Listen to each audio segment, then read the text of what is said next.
the victorious attorney in this case. It was quite amazing. Take a listen.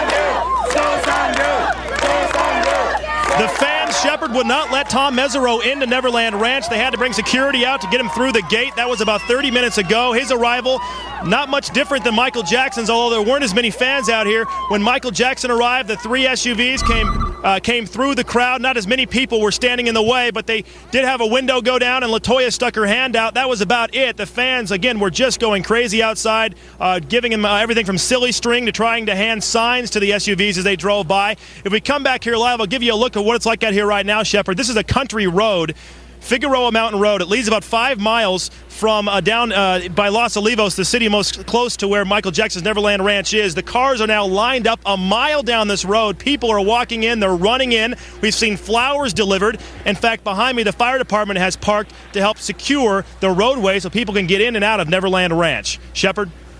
Adam Housley live at the ranch. Now, Greta Van Susteren, host of On the Record with Greta, was there, and in the courtroom when the verdict was read.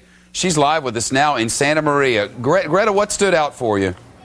Well, you could cut the air with a knife. It was so tense. You wouldn't believe it, Shep. And when that jury came in, I've never seen a jury so glum, looking down, not at the defendant, not the defense attorney. And those of us who have tried cases for a long time thought, looks guilty for Michael Jackson. But instead, the jury tricked us. They were intentionally tricking us, but they were doing it. They were looking down, not at the defendant, because of the seriousness of their job.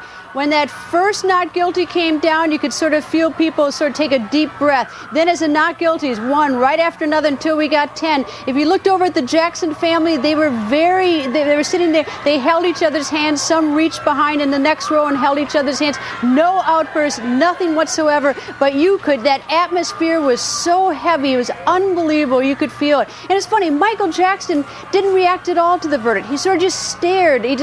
From where we were sitting, I was about 5 feet from him. I couldn't see any profound reaction. One of the defense lawyers, the woman defense lawyers, was in tears. A juror was in tears. Tom Mesereau looked just straight ahead. After the jury was dismissed, Michael Jackson stood up, gave his lawyer a hug, and that was it. They all walked out. Janet Jackson was out in the hall, and I'm sure it's a very jubilant time tonight at Neverland. Greta, the jurors now tell us that from the very beginning, they were unanimous on not guilty on all counts. As a courtroom observer, does that surprise you on any level?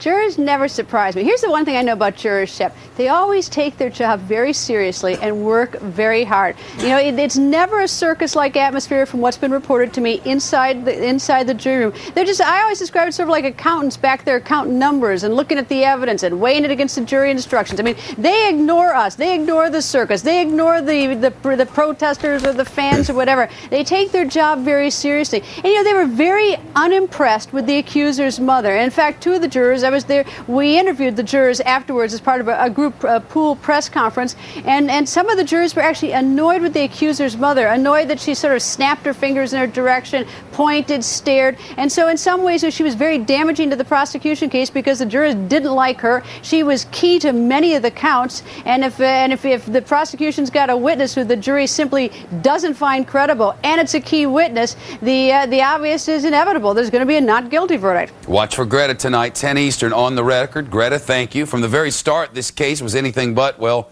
normal, whatever that is. From those first images of cops searching Jackson's themed ranch to accusations by the world-famous singer that he was mishandled by officers, locked in a room with feces on the wall. Remember that? There was the dramatic testimony, the SUV moonwalk, the hospital visits, and Pajama Day. A look back from Eric Lilligren. He hasn't had a hit record or gone on tour in years, but Michael Jackson makes it clear from the start. His child molestation case means it's showtime once again. Dancing atop his SUV on the first day he appeared in court, feeding a frenzied atmosphere and even inviting a handful of fans back to his Neverland Ranch. I've been to Neverland. I've met him here. Over time, they get a feel for his ups and downs. He's cheerful at times, struggling at others.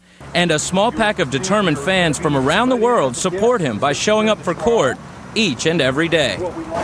He truly is a kind and loving man, and he has showed us that too. And that's why we love him so much. I mean, that's why we're here. This is the least we could do for him. The drama continues as Michael is in and out of the hospital, claiming problems with back pains. He has trouble keeping the schedule. Late to court one day, the superstar and his entourage make a high-speed freeway run to save a contempt charge. It's an international spectacle as MJ slides into Santa Maria in his PJs. Later, a high-profile parade of witnesses: Jay Leno, Larry King, comic Chris Tucker, and Macaulay Culkin. Jesse Jackson makes a public push for the self-proclaimed king of pop. He's kind of faced two trials, the courtroom and the newsroom, and in spite of all of that, he's standing up amazing, strong under it all, waiting for the outcome of the jury's deliberations. A week of deliberations, and there's word of a verdict. The defendant has an hour to get to court. Just before the moment of truth, his lawyer watches that time tick away as his celebrity client speeds by convoy to the courthouse. A wave to his fans before facing his destiny. We, the jury in the above entitled case, find the defendant not guilty of administering. Minutes later, Michael Jackson is a free man. Eric Lilligren, Fox News.